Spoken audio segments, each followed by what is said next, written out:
have any material I wanted, and I want the forest green for the draperies. No, I don't want the draperies for my house. It's for the set. Stop making that racket for the community theater. People are supposed to give things to the theater. It's called community spirit. Stop it. Community spirit.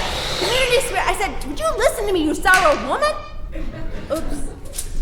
Louise, are you still there? Don't you dare use that thing while I'm on the phone. It's noisy here. The crew's working on the set. The set at the community theater. Now we need the forest green material for a set of draperies for the set. No, I don't want free draperies to my house. Are you even listening to me? Hello? Louise? She hung up. You can't do that while I'm on the phone. Do what? Make all that racket. It sounds like 8th grade shop class in here. Why don't you go outside then? It's 15 degrees and it's snowing. Where are my rollings? Where's my wallet? I remember putting it in here this morning. It's my credit card and my driver's license. I wonder if I dropped it in the parking lot.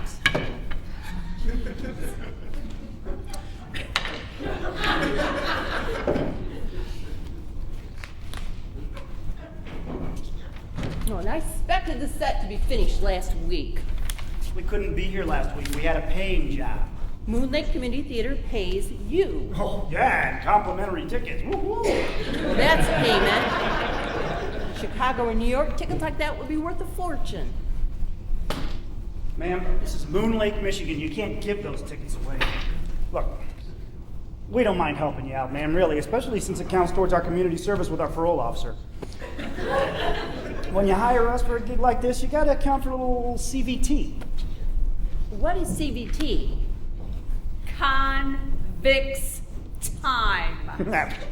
Speaking of that, let's take a break. I have rehearsal in 2 hours. The set isn't finished. You can't take a break. Where are you going? Outside. It's snowing. I don't care. I don't want to know why she was in prison, do I? No, ma'am, you sure don't. Then I won't ask. Better go try to keep her out of jail.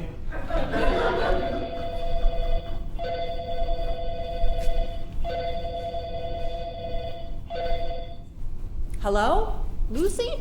I hope you're not planning on missing another rehearsal. We open next week and you missed 3 already. Now, I know you were in the hospital for some of that time, but that's no way to learn a script.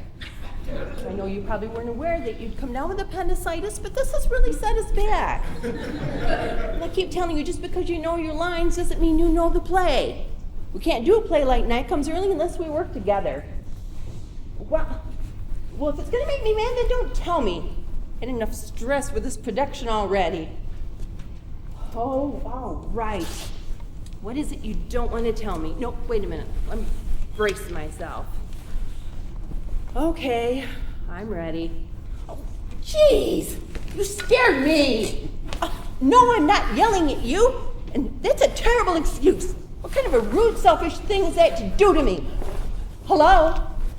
Lucy? She hung up. Bad news from Lucy Lindbergh?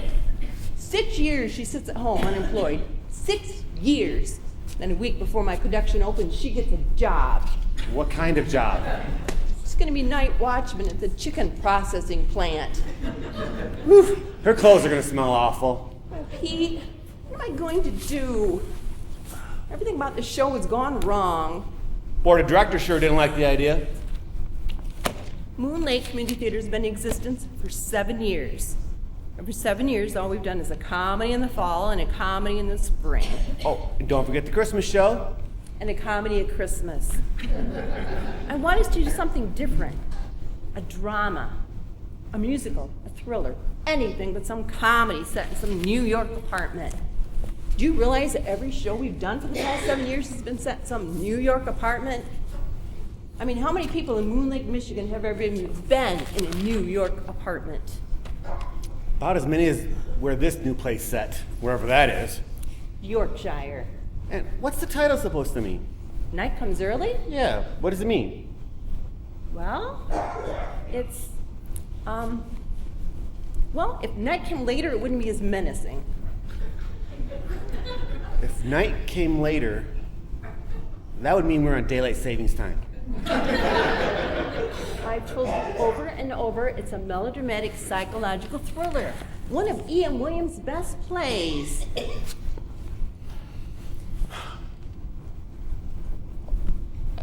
Never encountered problems like this. I can't get the set built. I can't get fabric for my drapes. And I can't keep the cast together. Everything you've done has turned out real good. 7 years ago, we thought going to the theater meant driving down to Battle Creek to the multiplex. Then you started the Moon Lake Community Theater, and you got people excited about going to plays and acting. You done good. I did well. And that's what I said. No, it isn't. What would make you feel better? Could you get Dan and that woman to work faster? I need the set finished before rehearsal. What else do you need? I need somebody to take Lucy Lindbergh's place. And I need the rest of the cast to learn their lines. Hey, I know my part. Mostly. Well, Cookie Harrington isn't off book. Well, yell at her. How do you yell at your 8th grade English teacher I suppose I could arrest her. for not learning her lines? Seems a little extreme. Then there's the board of directors who hate my ideas. Not a single one of them could direct a play if they tried. I could arrest them too. And then Lucy Lindbergh dropped out to guard chickens. Well, advertise. You'll get somebody. This is for the role of Eleanor. Single woman in her mid-30s who's led a sheltered life. Goes to live with her elderly aunt in Yorkshire. The village hotel, a young woman disappears. Eleanor is haunted with fantasy and speculation. What happened? Did the woman board the train and leave without taking her things?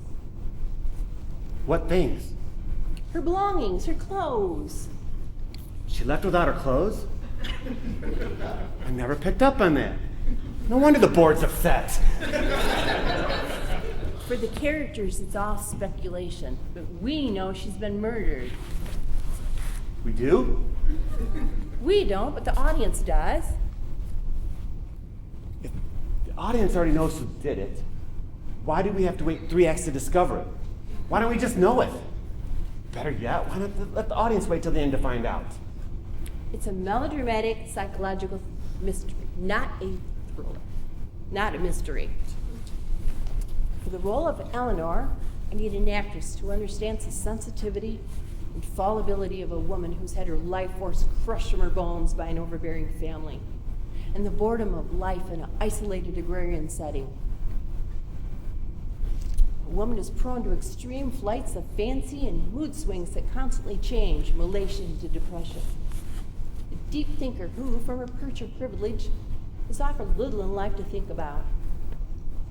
She's dangerously self-destructive and suddenly finds herself outlandishly attracted to the dark underside of life.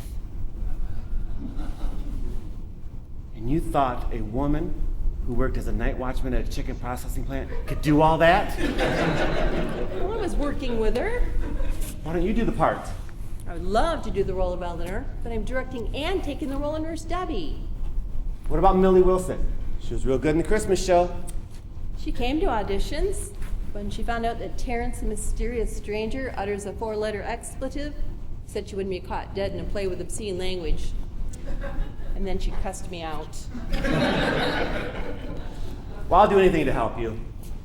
Get me a cup of coffee, 3 sugars and a tablespoon of creamer. Where are my rolades? What is this? Hello, Mom. I thought I'd find you here directing something. Hi, Amanda. I thought you were doing a play in Chicago. The theater closed. Tax evasion. The owners are on their way to federal prison, and I'm unemployed. Oh, Amanda, I'm so happy. I lose my job, and you're happy. Yes, dear, I am happy. I just had an actress drop on my current production. I'm sorry to hear that. I thought I'd come home and try to recover from stress and disappointment. You can do that later. I need you in this play. I don't think so, Mom. How would you like your old room back? My old room. Be willing to let you stay there again? Free? I was planning on staying there, free. Then you'll take the role in the play. Or you can stay in the motel by the highway. It's deer season, you know. The place will be full of intoxicated hunters and deer entrails. You won't let me stay at home unless I'm in your play. I can't believe you'd do something like that. Believe it, sister. She's desperate. Hello, Pete. Hello there, Amanda. What happened? Lucy Lindbergh walked out on your mom. I can't imagine Mrs. Lindbergh being much of an actress. She was horrible. But now that you're here, the play will be a success. You're the hometown girl who earned a theater degree and equity card. The Amanda Bailey and the cast will play to full houses every night. And you can learn the script in a day. Another comedy set in a New York apartment? I actually managed to persuade the board to let me direct a psychological drama. Really? A psychological drama? A classic. What's the play? The suspense is killing me. Suspense is the right word. Night comes early. Night. Comes early. Isn't it exciting? I'm not sure. A lonely country house. An old, crippled woman. Her niece. A lonely spinster who lives in her imagination. A gentleman caller.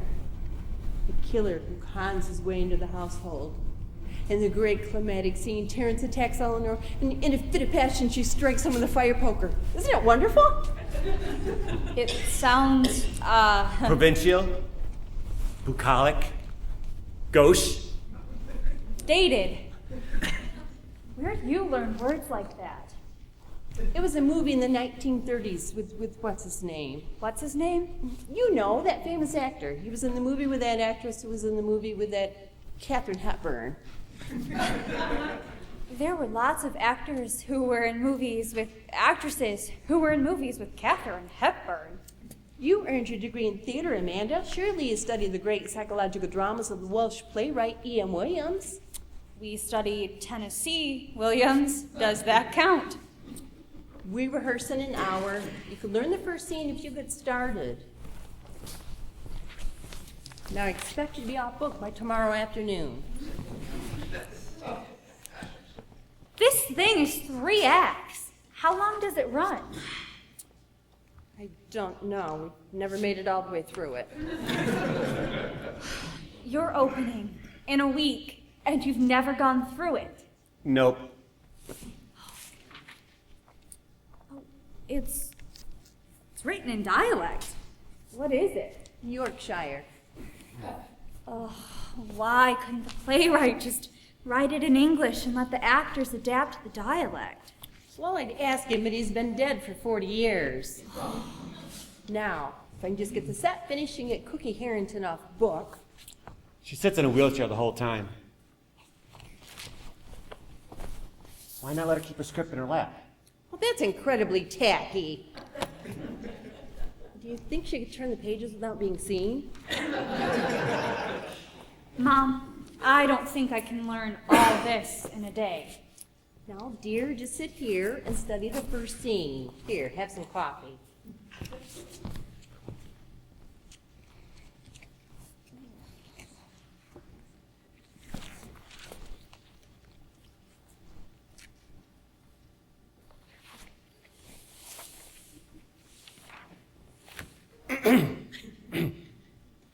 So, what's new?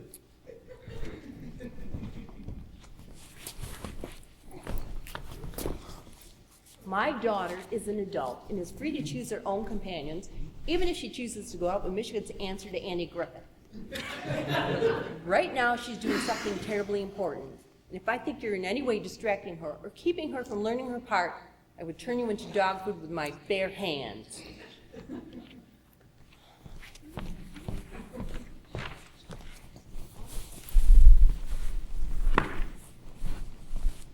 Need help with those lines? I need help understanding these lines. I'd like to take you out to dinner sometime. We got a new all-you-can-eat buffet in town, and food's pretty good if it hasn't been left out too long. Best avoid the boiled shrimp, though. Are you still... Single? Oh, you bet I am. Ever since you left. Went out a few times with a couple of girls, but I'm still single. Guess I was just waiting for you to come back home. I was going to ask if you're still the sheriff. Oh, yeah. Yeah, I'm still the sheriff. Aren't you going to answer that? Oh, yeah. Guess I better. This can't be good. This is Pete. Really? Where? Anybody get hurt? Okay, I'm across the street. Be there in a minute. There's been a robbery at the Get and Go. Some crazy woman held up the clerk with a cordless drill. Guess I better get over there.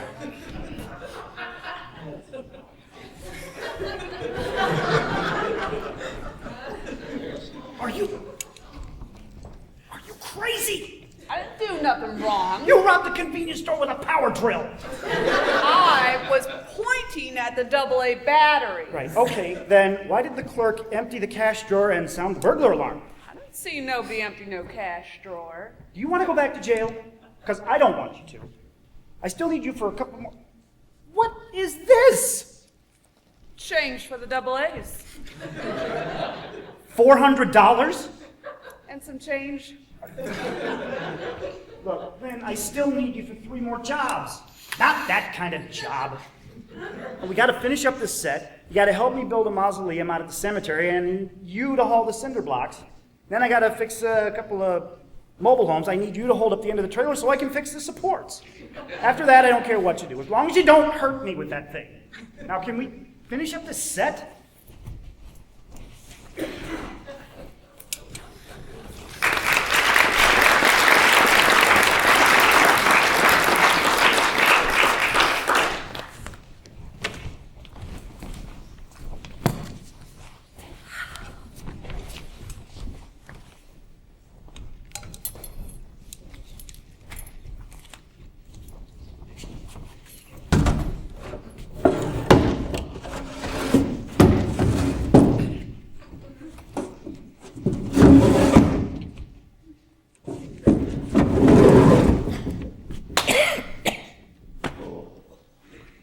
Top of the morning to you, Miss Bradley. I'm Inspector Police of the local police.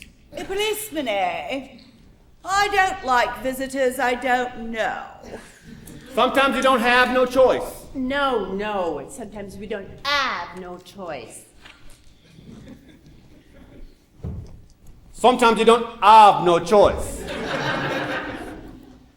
Mustn't get the mistress excited. Doctor's orders. You have a line, Mrs. Harrington. I do? You look at your niece and tell her she may go. You may go. Isn't it interesting what a face can hide? And who might you be? Oh, she might be my niece. Eleanor. Please tell me, Officer. Oh, Inspector Belize. Inspector Belize. Isn't that a country in South America? Mrs. Harrington, please. Well, it's an odd name. Of course, this is an odd play. Inspector Belize, what brings you out this morning? We're looking for a missing person. A young woman, a Miss Shipperdy. No, you've skipped ahead. You're supposed to ask her what she meant by that. By what? Hannah? Is it interesting what a face can hide? I think I was early. Inspector Belize enters, and you say, I wonder if anything out of the ordinary ever happened to me. I was a couple pages ahead, trying to memorize. Doesn't the nurse have a line here somewhere? no. May we continue? I think we should start over. We've been starting over for the past 40 minutes. We need to get to Bodie's entrance. But Bodie won't be here. Why not? There's a big fire down in Coldwater. He's down there handing out business cards. What about Nate? Oh, I saw him this morning at the Pancake House. Said he'd be here at 8 o'clock. Okay, that gives us about 30 minutes. In the interest of time, let's move ahead to Bodie's entrance. Bodie a la Herbert enters and crosses to Miss Bradley. But Bodie a la Herbert won't be here. Just say Bodie a la Herbert's lines and hold his place in the set. You cross to Miss Bradley and say, "Good morning, Miss Bradley. Is Eleanor at home?" Okay? Got it? Now let's go to where Herbert knocks on the door. Pete, go knock on the door. What door? The door that will be there if Dan and Psycho Woman ever finish the set. Break time! How many breaks do you get? CBT. What's CBT? Convicts time. You mean those two are criminals? Only technically. Mom, why would you hire someone like that? The price was right. Yeah, free. Now, let's get back to rehearsal. Mrs. Harrington, you have a line. I do. Good morning, Miss Bradley. Is Eleanor at home? Cross to the wheelchair. You're reading the stage directions. The what? The stage directions, the part in italics that tell you what to do. Just read the lines. Why are you here, Pete? Because I'm always in the plays.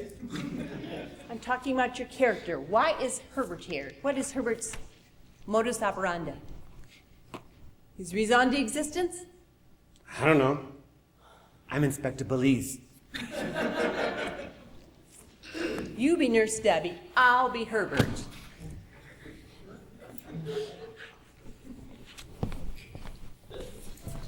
You need a script, Mrs. Bailey? No, I've been Herbert more times than Bodie.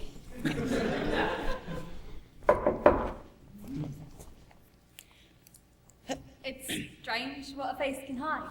Not yet. Sorry, where are we? Oh, well.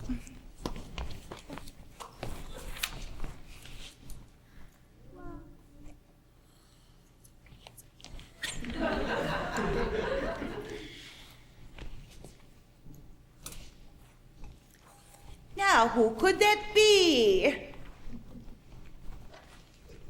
Someone has a line. It's Miss Tascombe, the maid. Where's Betty? I do believe the maid is visiting the loo. Why can't you do Inspector Belize like that? Like what? Sorry, Missy. Pastor Bill and I ate at the new all-you-can-eat country buffet. I think I overdid it. What do you think would happen on opening night if you left the stage to go to the bathroom? Well, I hate to think what would happen if I didn't go. Now, you listen to me, Betty Raymore. You will not go to the bathroom until I say you can go to the bathroom. And when you do go to the bathroom, be sure to wash your hands. Do you understand, young lady? Yes, ma'am. Look at me when I'm talking to you. You still got it, Mrs. Harrington? Did anyone ask for your opinion, Peter Vanderhorst? No, ma'am. May we continue? Miss Tascombe is about to answer the door.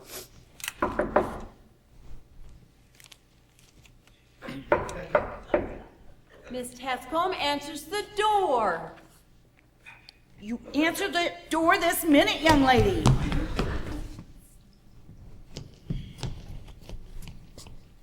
Well, who is it?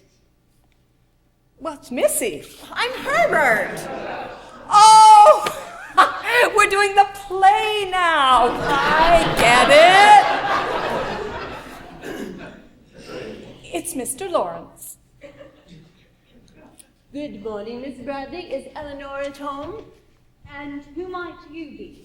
That's not your line. Sorry, the print is really small.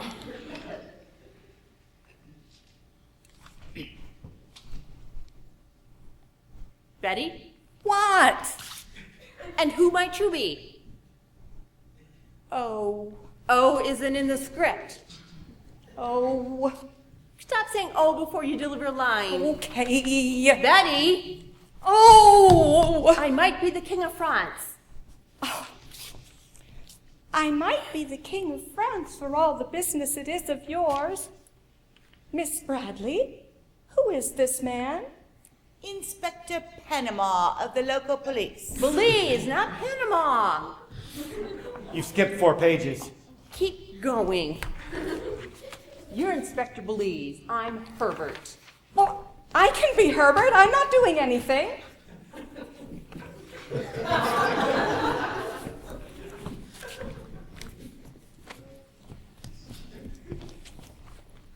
You have a line. Oh, I left my script backstage. Want me to get it? No. Have you come about to my car? Herbert says beg pardon. Say beg pardon, Betty. Beg pardon? The gray sedan with all the parking tickets? The gray sedan with all the parking tickets? He's here about a missing woman, a Miss Shipperly. Oh, I think we skipped something. I think Eleanor is a line. It's interesting what a face can hide. Not yet. Oh, then that doesn't concern me then, Miss Bradley. Lovely morning, isn't it? Oh, then this doesn't concern me, Miss Bradley. Lovely morning, isn't it? What's so lovely about it? If you're Herbert, it'll take all night. I'll be Herbert. You be Miss Tascone.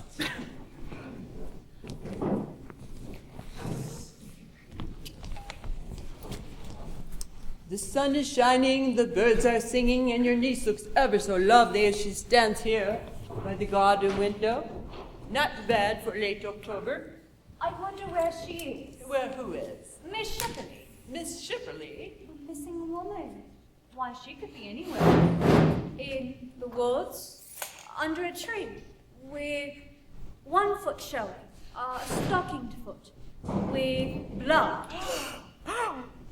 Are you telling me everything you know, miss? I don't know a thing. I'm just using my imagination. It's a wonderful gift, imagination. The only gift some of us have. Okay. See you folks later. You skipped something. Yeah, about 5 pages. I was thinking about Nurse Debbie's part.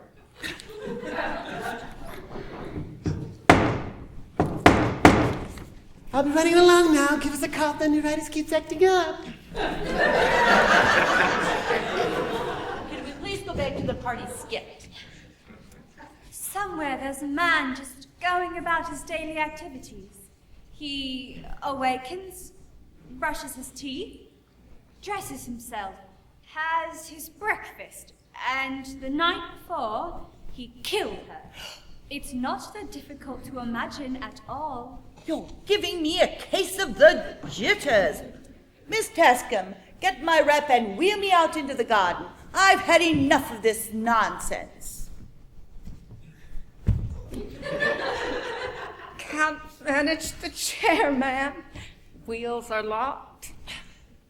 Well, just walk me out into the garden.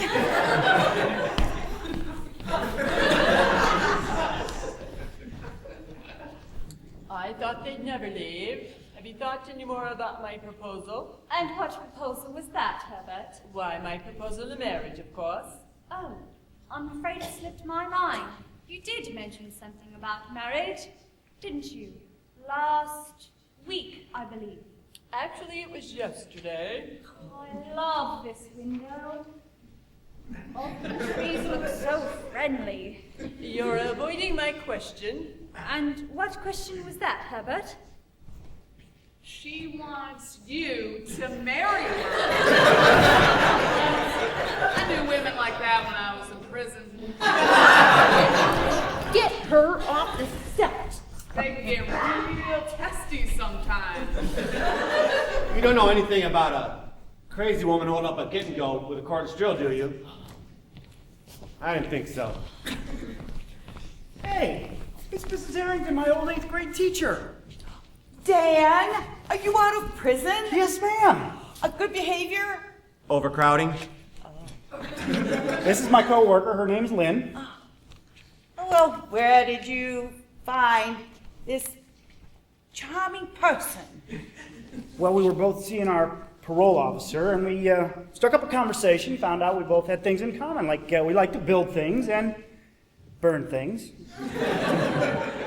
Anyway, we were supposed to build a mausoleum out at the cemetery, but it got so cold the cement froze. But you should see Lynn toss those cinder blocks. I dropped one on my foot.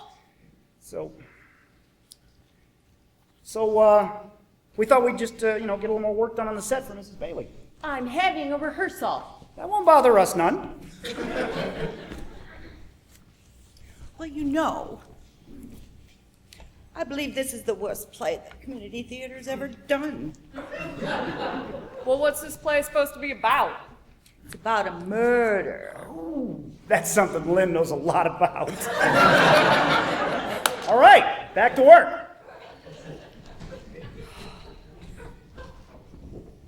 Oh, this is the worst play the community theater has ever done. How did it ever get by the board of directors? Mrs. Bailey wanted to do it, so the board approved. Didn't anyone voice any objections? Oh, there was plenty of objections. There were plenty of objections. That's what I said. No, it isn't. Anyway, she caused a real scene. She carried on about how all we ever do were comedy set in New York apartments. And she wanted to direct this stupid play she saw when she was a teenager. I mean, she made a real spectacle of herself. She went on like a psychotic episode. I mean, she went nuts. You do realize I'm standing right here, don't you? Mrs. Harrington taught us never to say anything behind someone's back that you wouldn't say to their face. Keep going. I'm sure you're quite honest. I'm sure you're quite honest, dear Herbert. And I can provide. I know you can, dear Herbert. And it can be a bit of fun. Really? I wasn't aware. Well, if you can't give me an answer today, then perhaps tomorrow. Perhaps. Stop it! While I await your answer, do you think Miss Tascombe could come up with a spot of tea? Can't stand this! Maybe we should take a break. All we've done is take breaks.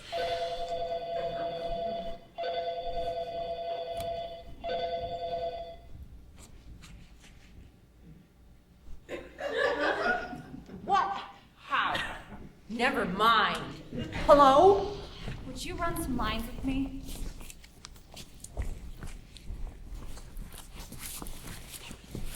You don't miss much, do you? No, I'm very conscientious. Nate, we're almost to your scene. Where are you? You live in your own imagination, and there's something you dread more than anything else. What? The night, and it's worse in winter when night comes early. You exhibited the role of Terrence. I expect you here now. Oh, night comes early. That must be where this thing gets its title. What does it mean? I have no idea. This is one of the worst scripts I've ever read. Don't do this to me, you stupid furniture salesman. Good heavens! She's having some kind of seizure! Ma, what happened? Nate, Melvin just called to say he won't be here. Where is he? I'll give him a piece of my mind. On his way to California, the furniture store gave him a big promotion. When I was a teenager, my parents took me to Chicago to see a production of Night Comes Early. Darren Cathcart and Lenora DiNucci had the leads. Who? It made such a powerful impression. I couldn't think of words to describe the feelings it gave me. Provincial? Bucolic? Gauche? Somebody will step in. There's not another male lead for 100 miles. Now I need to call the board and tell them they were right. We should be directing some comedy set in a New York apartment. This town isn't ready for Night Comes Early. Mom, no. There has to be someone in this hick town who can be Herbert. Hick town? What about that man who comes to all the auditions? The one you never cast? Harry Bullard? He'd be good if we were doing Dracula. His auditions are less than successful. No, it's just not going to happen. I wasn't meant to direct Night Comes Early. Come on, Mrs. Bailey. I'll walk you to your car. You can tell the board tomorrow about the show. We should be doing one of those comedies by Neil Diamond. Those are good plays. You know, I bet Mr. Bullard could do it. He always looks so sincere when he's talking to the bereaved. Why don't you give him a call? Why should I call him? He gives me the creeps.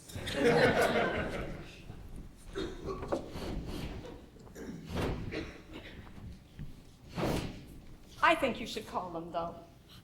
Where does he work? The Heavenly Comfort Funeral Home. He should be there. It's his busy time of year. Deer season. May I speak to Harry Bullard?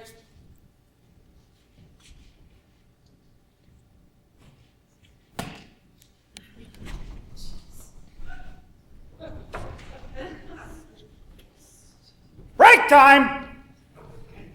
I'm going to the get and go for a little Debbie. Don't get caught.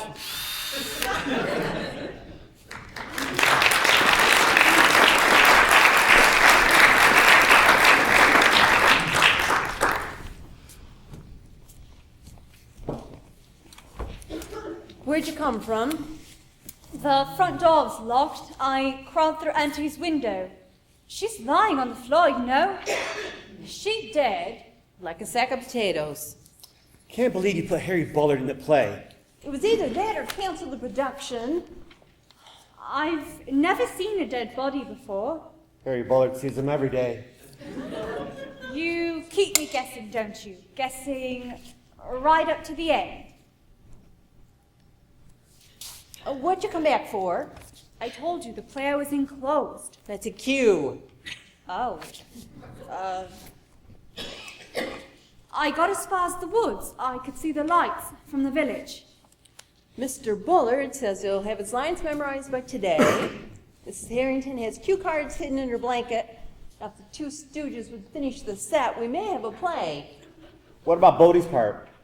I think it could be Nurse Debbie and Herbert. If you can be Nurse Debbie in scene 3 of Act 1, she's massaging Miss Bradley as the lights come up. Herbert enters and she leaves. You've got 2 lines and you've done it before. Why do I have to be Nurse Debbie? Because I can't be in 2 places at once. Pete, I need my cue. What'd you come back for? I told you the play was enclosed. Now give me the next line. That is the next line. What'd you come back for? You've already given me that line. Terrence says it twice. He does? I'm never going to get off the book. No one else is either. The last thing I need is your negative attitude. I thought you were used to it. You should avoid those all-you-can-eat places. Everything was real good, except for the green bean casserole. Okay, we're here. Do we have actors for all the roles? All except Herbert. You know, Harry Bullard was in one play in high school, and it was a disaster. The drama class did Barefoot in the Park, and Harry did King Lear.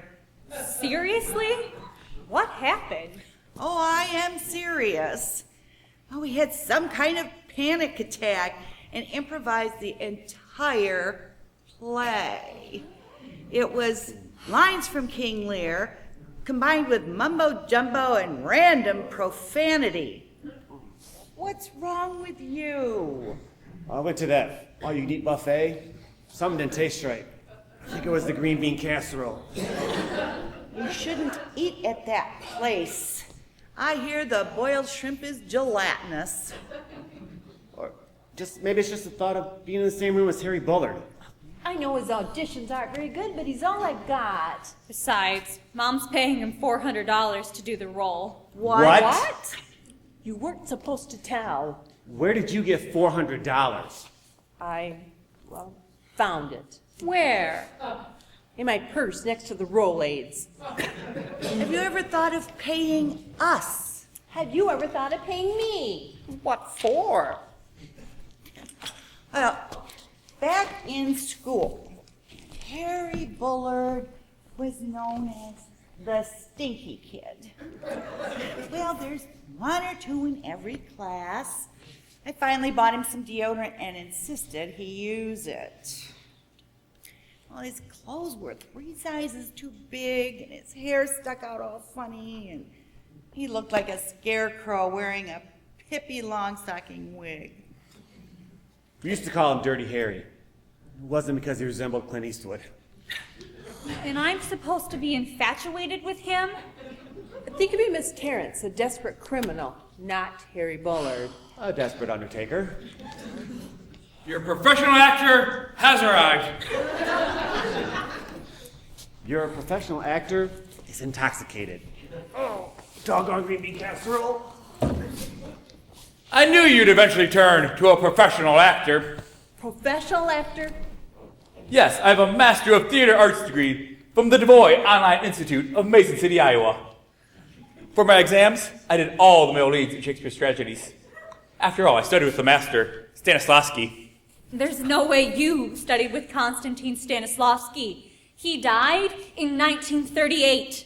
I said I studied with Stan E. Slavsky, the Master of Drama and Oil Technology at the DuBois Online Institute. I remember him saying to me, "Harold, a gift like yours cannot be described. I cannot teach you. You must go on without me. Now here's your diploma. Go out into the world and act." Have you been on stage since high school? I did numerous interactive productions during my training. What's an interactive production? I memorized the part. I play the movie. I say all the lines precisely as they're said in the film. I've done On the Waterfront, The Godfather, How the Grinch Stole Christmas. And now I'm ready for my romantic lead in that classic thriller, Night Must Happen Early. We have to cancel the production. You can't. Publicity's gone out. Tickets have been sold. Advertisers have bought ads. And you promised the board of directors a first-class production. This production is beyond salvaging. Well, we haven't even seen what Mr. Bullard can do. I'm frightened to death of what he can do. At least see before you cancel the production. Mrs. Harrington, you were my 8th grade English teacher. I remember you gave me that Old Spice deodorant thing. And it's time I gave you another one. You wouldn't cast me in Romeo and Juliet. I bet you're real sorry now that I'm a professional actor. Harold, as we grow older, we have many regrets. That is not one of mine. What is this thing? Oh, it's a fire poker. Eleanor hits you with it. This may be more fun than I thought. Mom, that man is drunk. I cannot rehearse with him. I am not drunk. Not entirely. You called him, Amanda. You paid him, Mom. You know that college degree in theater art you earned? Yes? Would you like to pay us back for it now or later? I thought you paid for it with my college fund. That college fund was our money. Okay, I'll pay you back. When do you want the first payment? I want the entire amount, now. Mom? Or you can rehearse with Mr. Bullard.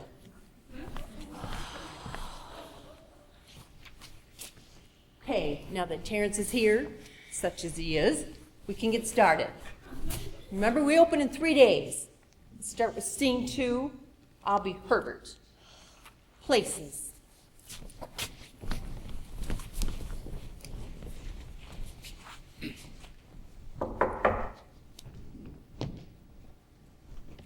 Now, who could that be?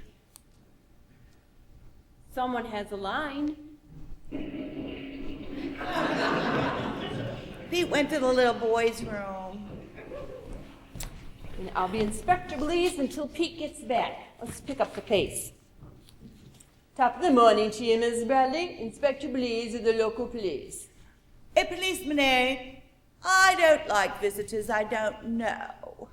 Sometimes we don't have no choice.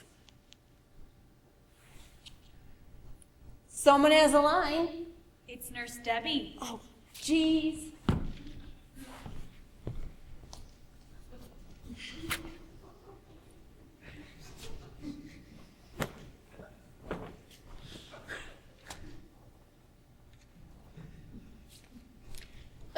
fussy, get the mistress excited. Doctor's orders. You have a line, Mrs. Harrington. Missy, you're hurting me. Look at your niece and tell her she may go. You may go. Isn't it interesting what a face can hide? Not yet.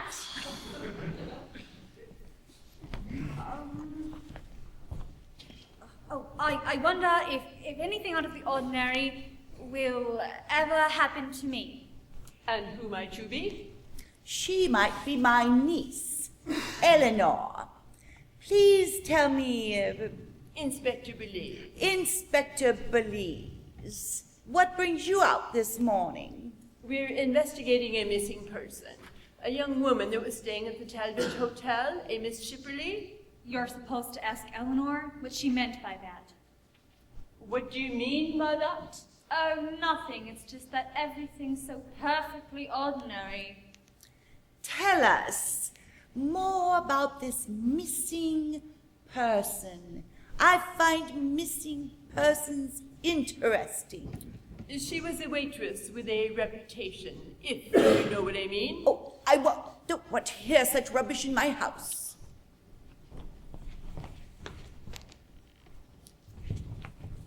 You need to be Nurse Debbie. I've got to be Herbert.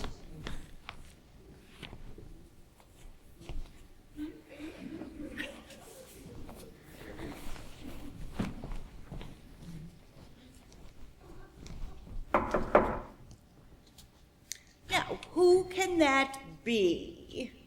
It's strange what a face can hide. Somebody has a line here. Betty, What? you need to be Miss Tascombe.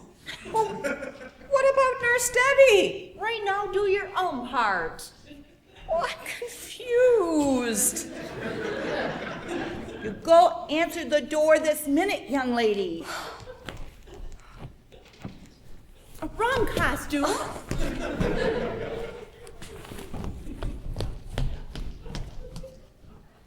Well, who is it? It's Missy.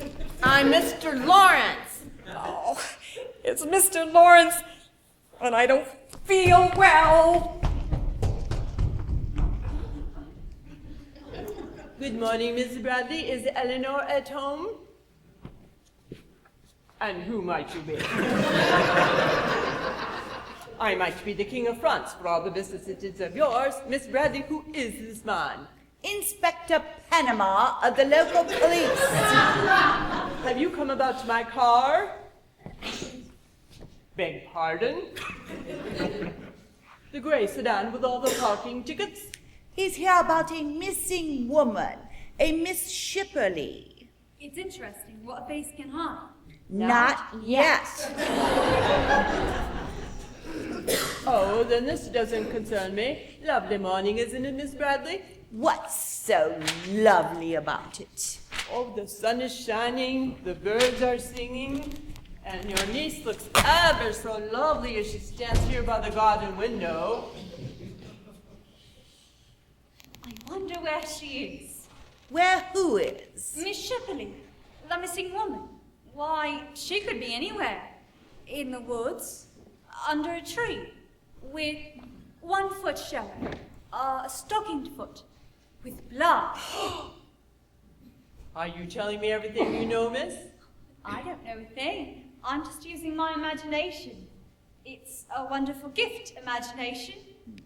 Then you'll be sure to let me know if you hear anything. Good day.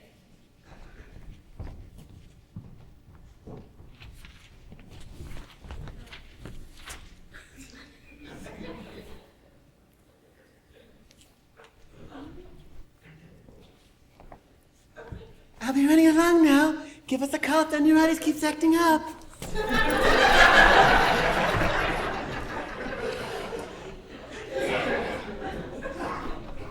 Somewhere there's a man just going about his daily activities. He awakens, brushes his teeth, dresses himself, has his breakfast, and the night before, he killed her. It's not that difficult to imagine at all. You're giving me the jitters. Miss Tascombe, get my wrap and wheel me out into the garden. I've had enough of this nonsense. Where is Miss Tuscombe?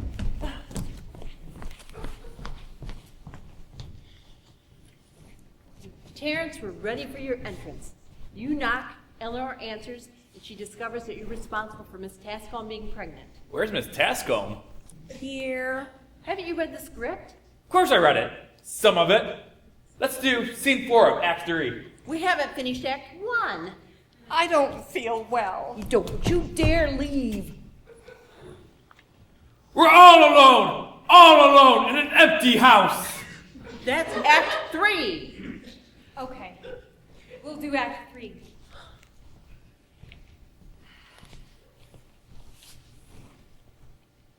The days are growing shorter. Dusk falls ever so much earlier. You have a line. Cross to the window. Take Eleanor's hand. That's a stage direction, not a line. We're all alone in an empty house. And he's in the bedroom. Auntie won't be having anything to say. Not in the condition she's in. And you're very attractive. I can't wait. That's not in the script. Excuse me, does somebody here drive a black Cadillac? He does. Lynn was trying to park the flatbed and she sort of took out the front end of the caddy. I guess I shouldn't have let her drive. I don't got no driver's license no more. I don't have any driver's license. You oughtn't to be driving either. Funeral home limo! Hey, it's not my fault. You were parked in the loading zone. And even if it is my fault, I don't got no insurance anyway. I don't have insurance. The limo! That's the pride of the funeral home fleet. You are wretched beyond mere words and thoughts. I shall have such revenges on you both that the world has never seen. The things I shall do, I know not what they are, but they shall be terrors of the earth! What is wrong with him? He's a tamale short of a combination platter. I'm holding you liable. This is your fault. How's it my fault you parked your car in a loading zone? We're just gonna do some work on the set. We're trying to have a rehearsal. That won't bother us none. Now drop that lumber and let's take a break. Ah! You broke my foot! You wrecked my car! You are awful, horrible people! And if you die, your business will not be welcomed in my mortuary. Well, what about the part where Terrence passionately kisses Eleanor? I guess we should finish the scene. You came back. Shall I tell you why you came back? You said you were curious about me. I guess it's time you learned something. Not too hard now. Ah!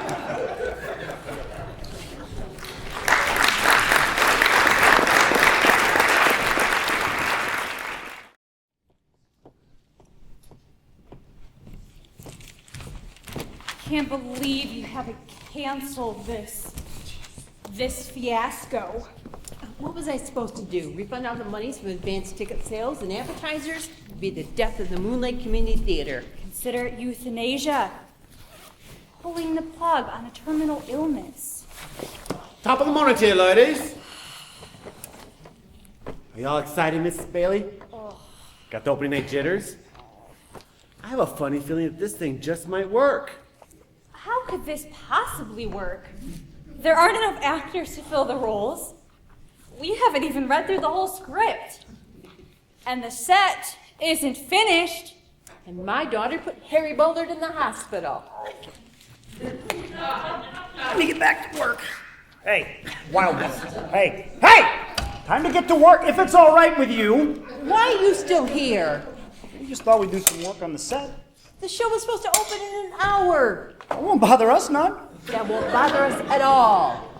That's what I said. Top of the morning to you, ladies. I don't feel well. If the shrimp smells funny, don't eat it. Why do you keep going back to that all-you-can-eat place? Pastor Bill loves the liver and onions. Well, at least you don't have to worry about Harry Bullard after Amanda dislocated his shoulder in the love scene. I can be Terrence if we make a few changes. Again. How? You're already two characters, and one of them's in love with a guy who's in love with Eleanor. Then I'll be two guys in love with Eleanor.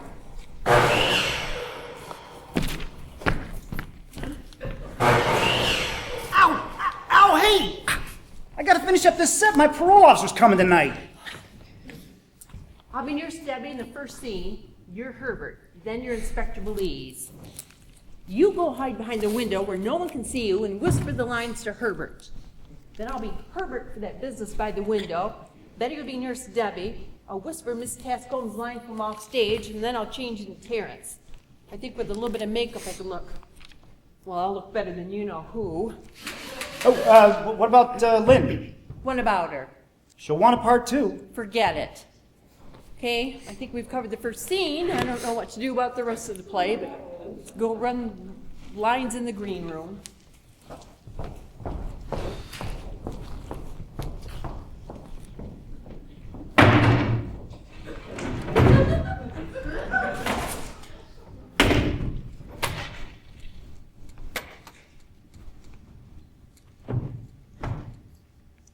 I'm here. I'm ready for my close-up, Mr. DeVille. I've always depended on the kindness of strangers. What's a girl got to do to get a drink around here? Oh, thank you. Not too bad. Where is everyone? Eleanor! Where are you, Eleanor? There you are. And you look more radioactive than ever, my dear. Ow! That's like trying to kiss a porky poodle.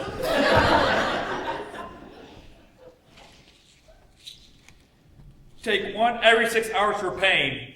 Do not mix with alcohol.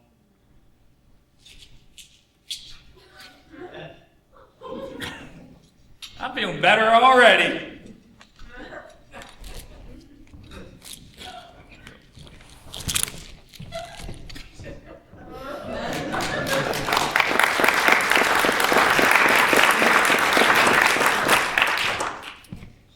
Good evening and welcome to Moon Lake Community Theater's production of Night Comes Early. I'm Melissa Bailey and I'm the director. I'd always dreamed of directing the 1930s landmark psychological drama Night Comes Early by E.M. Williams. I thought Moon Lake was ready for something thought-provoking, challenging, even a bit disturbing. I thought I'd have the support of my board of directors, of the actors, and of the community. But I was wrong. No one has supported me. I don't have enough actors to cover all the roles. The set isn't finished, and we've never even made it to the end of the script. But I assure you, we will do our very best, right up to the moment it falls completely apart. Now, this is normally a point I ask you to turn off all cell phones, but it doesn't matter. Leave them on.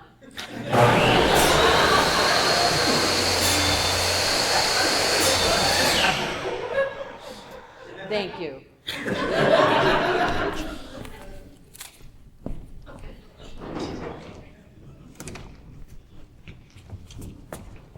Oh.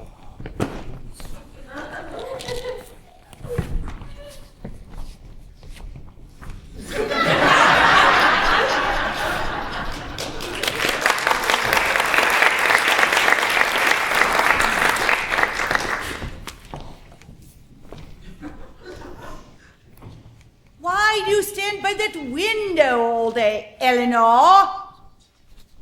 Eleanor. It's such a lovely autumn day. I could stand here forever. Besides, you never know who might pass by.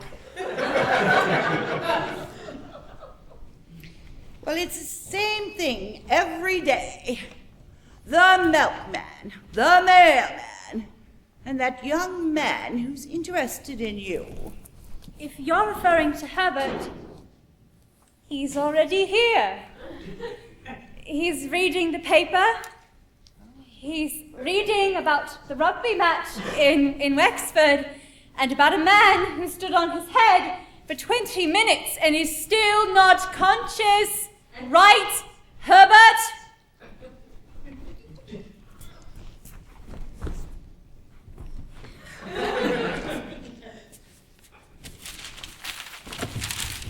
Right you are, dear.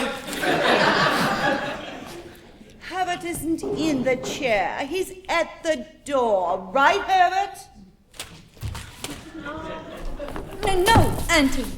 He's in the chair and there's someone else at the door. Oh, I guess you're right. Actually, Herbert is in the chair, but there's someone else he needs to go change into. Change into? Inspector Belize. What about Herbert? Oh, never mind.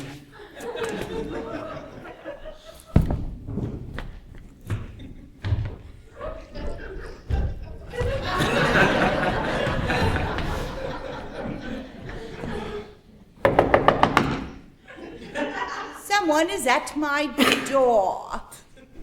Miss Tascombe? Oh, Miss Tascombe! Miss Betty Tascombe!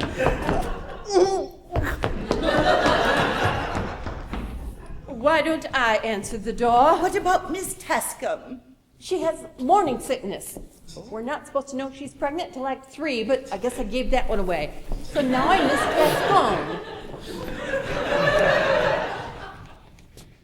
It's a policeman. Top of the morning to you, Miss Bradley. I'm Inspector Belize of the local police.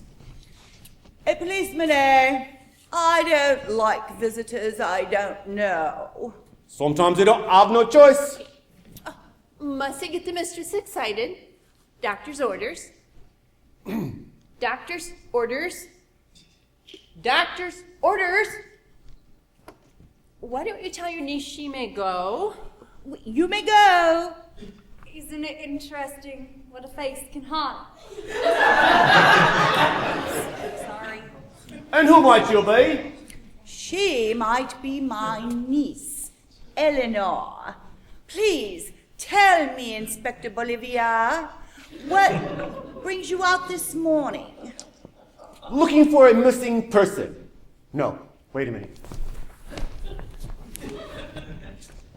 What did you mean by that?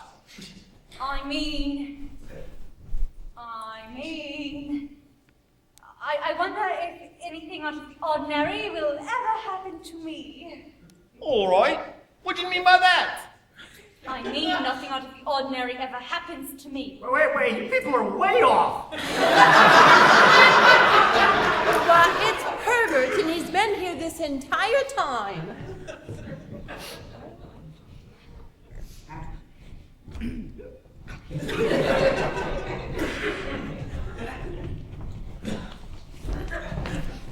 Sit down, Herbert. Sit down and be quiet. Herbert wants to know if Eleanor is at home. Why, yes, Herbert. She's there by the window, wondering if anything out of the ordinary will ever happen to her.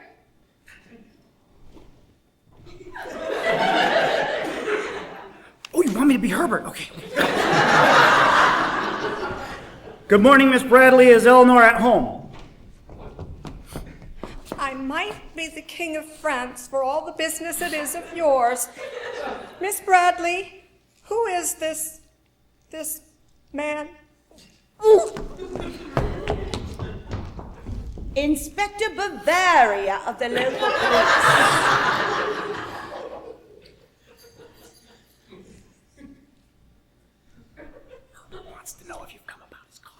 Herbert wants to know if you've come about his car. Right, Herbert?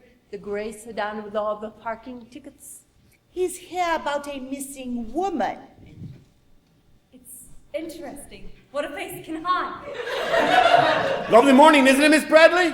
Is that right? No. He's here about the missing woman. Miss Shipley. She could be anywhere. In the woods, under a tree, with 1 foot showing. A stockinged foot with blood. Oh, Herbert reads the newspaper and chuckles. A man in Cambridge bit a portion of a dog's tail completely off. Nurse Debbie packs her bags. I'll be off. Try not to upset the lady. She crosses to the door and exits. Inspector Bovine crosses to the window. Reading the stage directions. Somewhere there was a man. Somewhere there's a man just going about his daily activities. He awakens, brushes his teeth, dresses himself, has his breakfast, and the night before, he killed her. It's not difficult to imagine. You're giving me a case of the creeps. Miss Tascom, get my wrap and wheel me out into the garden. I've had enough of this nonsense.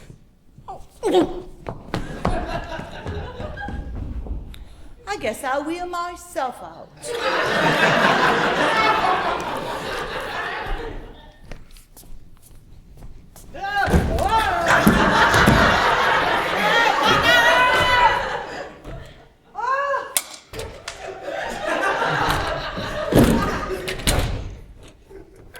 Have you thought any more about my proposal?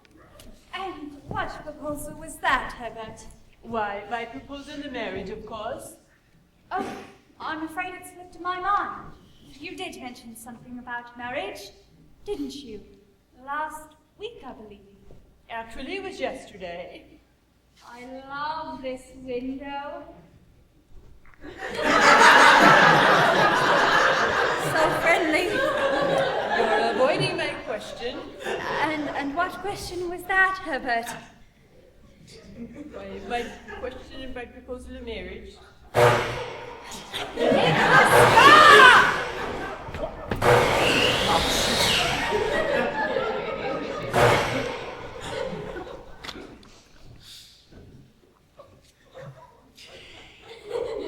I believe Miss Bradley is ready to come in from the garden now. You'll go back to prison. I don't care. Look, if you're not letting me kill people, they're not gonna think you mean it.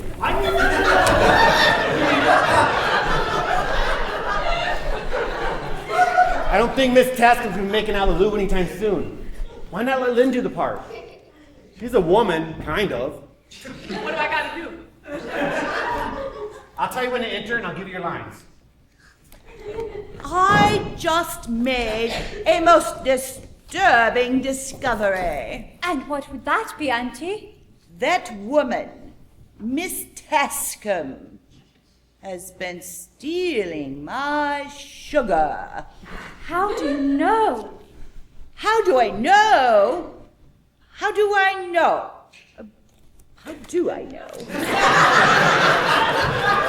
that against her. You can't hold that against her. Where's that woman? She's supposed to be over there.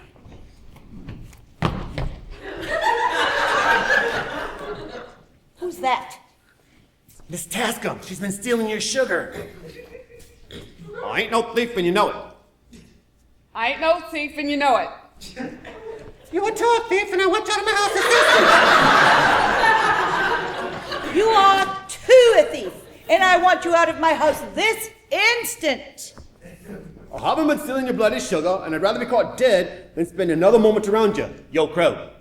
I haven't been stealing your bloody sugar, and I'd rather be caught dead than spend another moment around you, you old crow. You can send my wages by the post. You can send my wages by the post. Hold your stomach and exit left. Hold your stomach and exit left.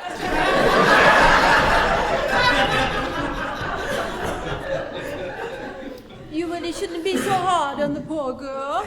Why not? It should be obvious she's going to have a baby. A baby? But she doesn't have a husband. A husband isn't a requirement for a baby. Bring her here this instant. But you sent her home. Run, Eleanor, fetch her this instant.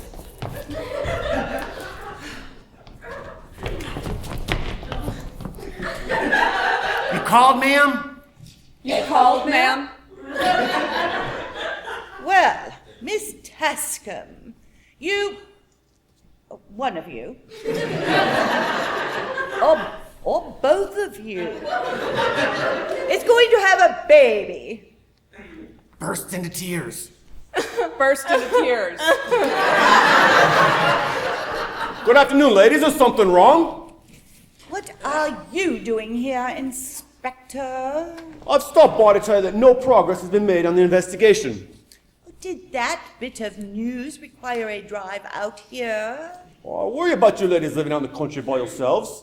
I'll be checking by periodically. That won't be necessary. But, Auntie, I feel ever so much better having a man about.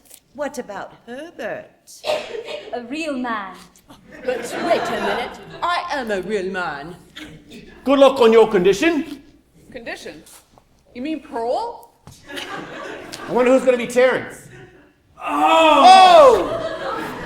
Terrence is here. Smells like a drunk tank on a Sunday morning. So, the maid is going to have a baby. Oh, I won't have that kind of thing going on. Burst into tears. Burst into tears. I mean, cry. Really cry.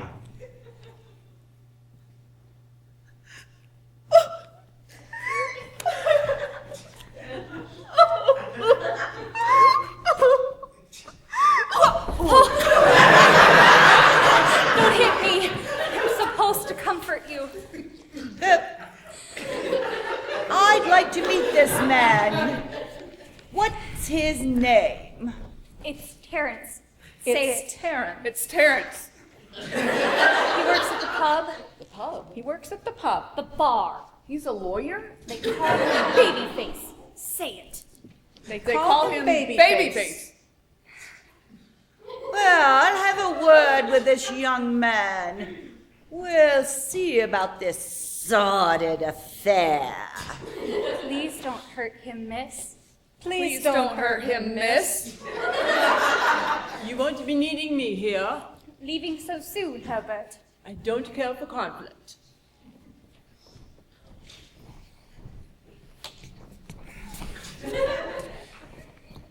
Oh, so you're the one they call Babyface.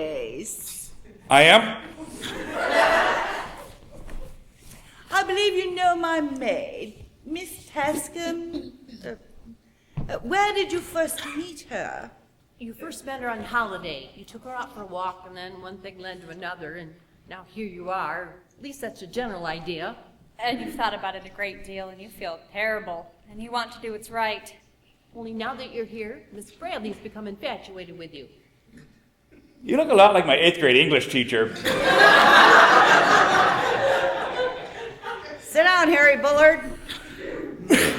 Tell me, did you know a Miss Shipperley? She's dead, or at least we think she's dead. She's dead. We found her body in the marsh, just like Eleanor described. One stocking foot, blood, and all that. You don't find Miss Shipperley until Act 2. Well, you guys are way off.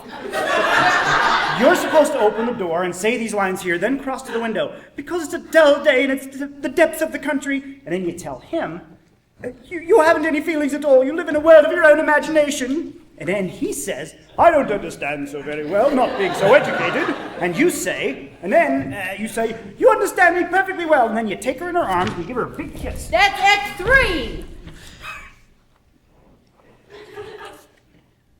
Oh, yeah. Sorry.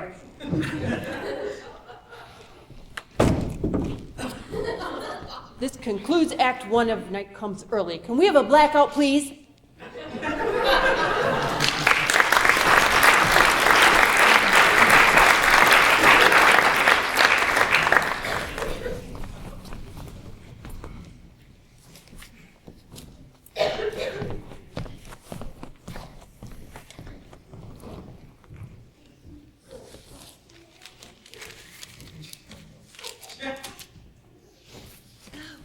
It says here they're called in Scotland Yard to investigate that missing woman.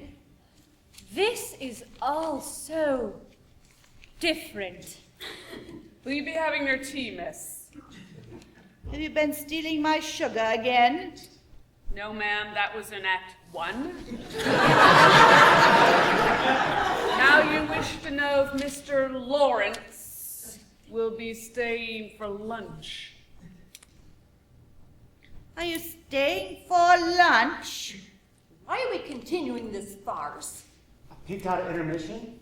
You got a pretty good crowd out there. It's the most humiliating night of my life. I said, are you staying for lunch? Are you going to answer me or just sit there like a knot on a log? Sorry. Eleanor was just describing human decapitation. And I asked if you were staying for lunch. What are you doing, Miss Bradley? I'm clipping these newspaper articles about the missing woman. Say, isn't it about time Terence showed up to take me for my afternoon stroll out in the garden? Since you've grown so attached to Terence, he shows up every day. We would have all learned that if Terence had actually learned his part.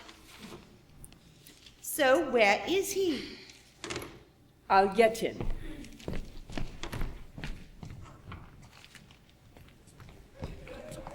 What do I do? Say your lines and exit. Is Miss Bradley in? Where else is she going to be? I guess he'll be staying for lunch. Are you ready for your walk? Are you ready for your walk? Don't forget your wrap. Don't forget your wrap. Get her shawl. Get her shawl!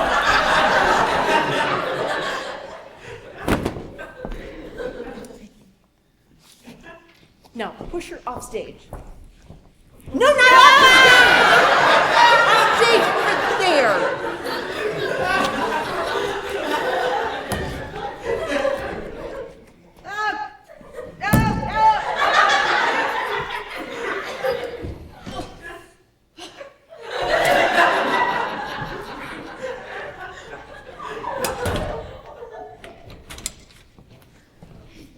Has Babyface mentioned anything about marrying me? Oh, no, not since he's taken up with Auntie. What am I going to do, miss? I can't have no baby without a husband. Not and live around these parts. Aren't you supposed to go check on your investments? Oh, right, I'll be off to check on my investments. Think about that proposal, Eleanor. What proposal? That proposal of marriage, of course. Oh, I quite forgot. Oh, good afternoon, Inspector. Any news on the missing woman? We've located the body. Oh, good. I'll be off. You found Miss Shipley. In the rubbish pile at the edge of the woods. Oh, Auntie will be disappointed. It's not on her property. I've got to tell you, miss, your young friend is our prime suspect. Babyface? Not my Babyface. He wouldn't hurt a fly.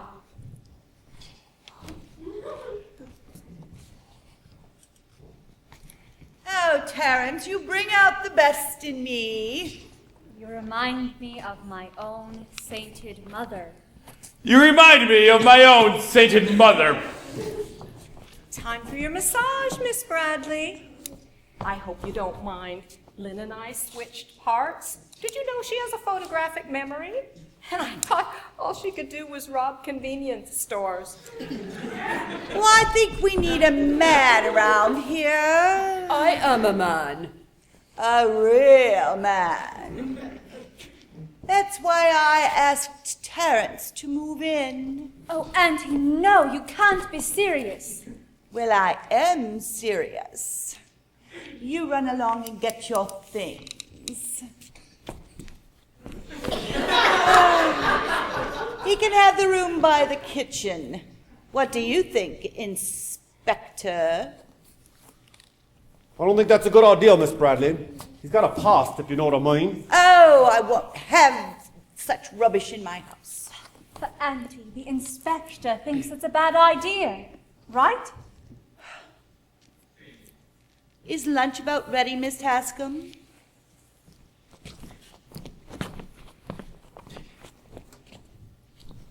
Has Babyface mentioned yet anything about marrying me? this subject hasn't come up. That's all for today, Miss Bradley. See you tomorrow.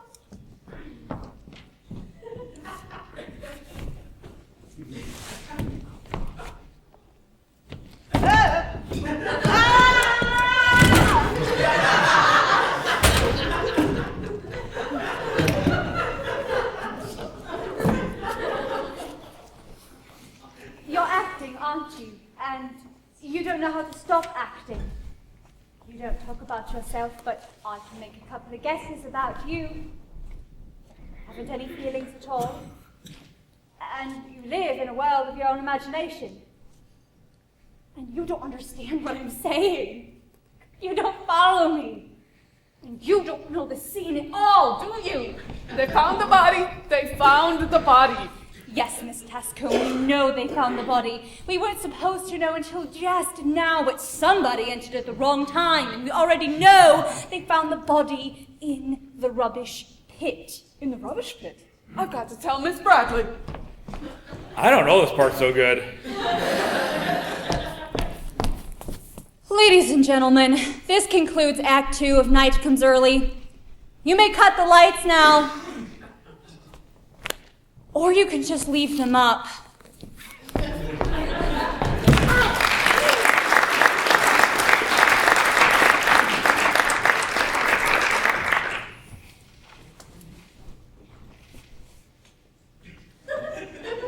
anyone still out there, or can we go home now? There's still people out there. There's more now than I think when we started. Guess they're calling their friends. They must want to find out what happens in Act 3. They don't have a clue as to what happens in Acts 1 and 2. Man, this theater stuff really gets in your blood, doesn't it? So does hepatitis. Speaking of getting in your blood, Harry's hitting the bottle again. Don't you even think of drinking and going on stage. I just need a little fortification. I'm kind of cold. And my shoulder kind of hurts. And it's kind of hard to breathe.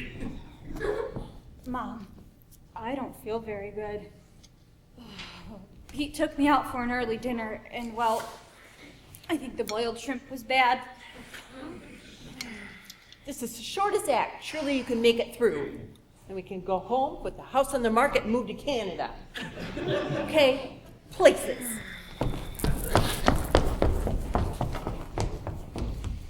Police, you say you found this among his things?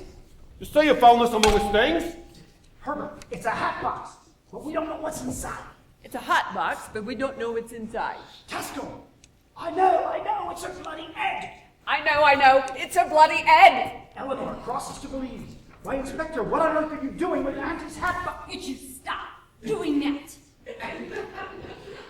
Why, Inspector, what on earth are you doing with Auntie's hat box? Okay, give you the line. If she was here, she'd have your throat.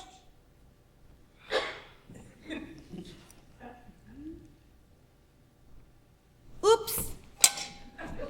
If she was here, she'd have your throat. Mr. Lawrence thinks this might be Miss Shipperley's head, which is missing from the body, which we didn't pick up on before because someone sort of skipped over that part. Terrence enters. What do you think you're doing with that? What do you think you're doing with that? Excuse me? Auntie's hat box. Why, Inspector, why don't you look inside? Oh, I can't do it without a search warrant. Eleanor, I know what it is. I know what it is. It's Auntie's crystal paperweight. It's Auntie's crystal paperweight. Think you could do Eleanor? Sure.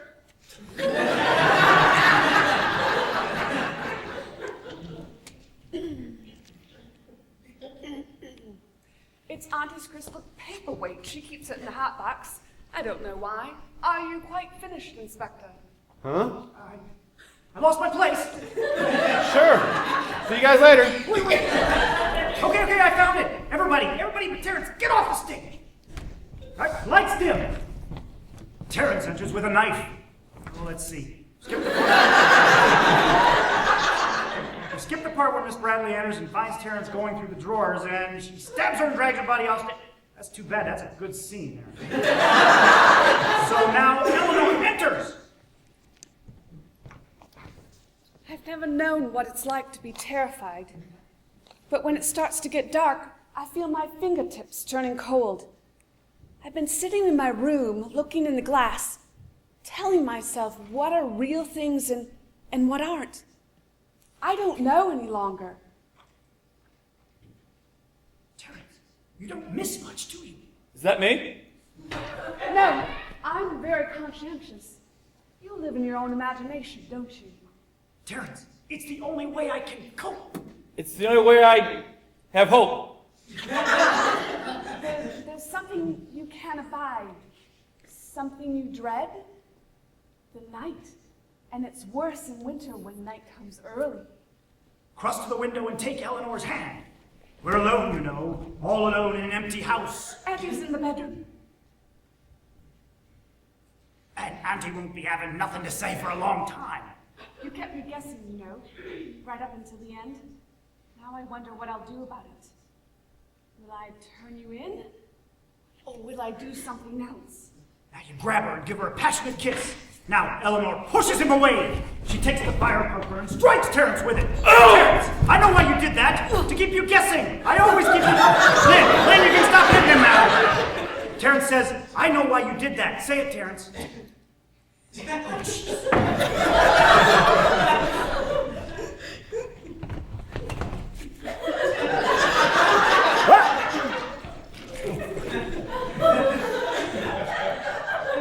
Is Miss Bradley at home? Good evening, Inspector. Yes, she's here. Well, where is she? She's going to bed. She doesn't wish to be disturbed. You know she's a bit on edge these days. I see you're still around. What happened to the other Terrence? I understand. If you don't mind, if I have a look at Miss Bradley.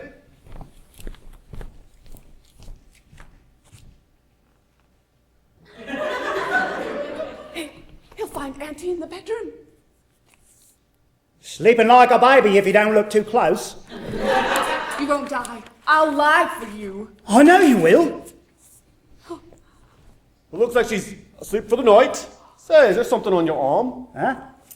Oh, hey! Don't think I can't tell a sleeping body from a dead one? What do you think you're doing? You're a piece of work! Terrence, no! I'm the fella, all right. They'll be putting me on a platform to answer their questions. Then they'll be putting me on another platform and wrapping a rope around my neck. I'll be strung up at the end, but I'll give them their money's worth. You're supposed to be crying. I'm feeling better.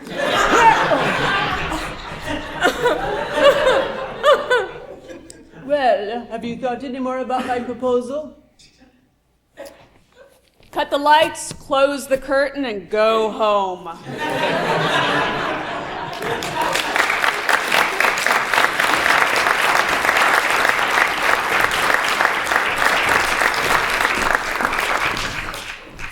Cast parties at Bud's Bar, first round's on me. Right. You two were great. Why haven't you ever auditioned before? We're always in jail. Next time we have a show, I'll get you out. It's been the most humiliating night of my entire life. We got through it. People loved it. And the part where the ambulance came and took Harry Bullard away, couldn't have planned it any better. I thought Lynn had killed him. Nah, just a concussion and a couple broken ribs. He did the rest to himself.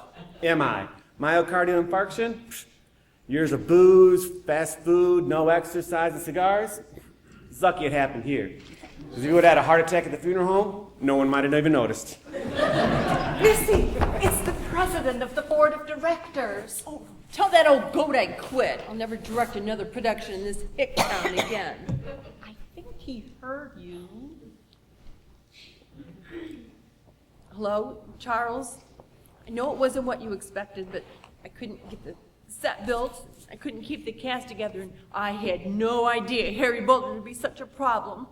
I know you didn't... What? They think it's some type of avant-garde comedy. They think it's the best production Moonlight Community Theater's ever undertaken. They can't wait for tomorrow night. We're already sold out. They want us to hold it over. What? The board of directors of the professional theater of Grand Rapids is going to be in the audience tomorrow night. No, you don't understand. There's no... Hello? We can't do this again. We winged the whole thing. We insulted a great British playwright. Harry Bullard's in the hospital. And the board of directors of a professional theater is going to be in the audience. We can handle it. It'll be even better than it was tonight. Dan could be Herbert Terrence, Lynn could be Miss Tasco, and I'll even be Nurse Debbie. We won't know it any better than we do tonight. It'll be just as, As shoddy. maybe even shoddier. What's our next show going to be? Well, I hope it's not going to be one of those lame comedies set in a New York apartment. Next show? Where are you going? I'm sick. I told you if the shrimp smells funny, don't eat it. Guess me and Lynn better get to work on the set. Lynn and I. See you two at the cast party.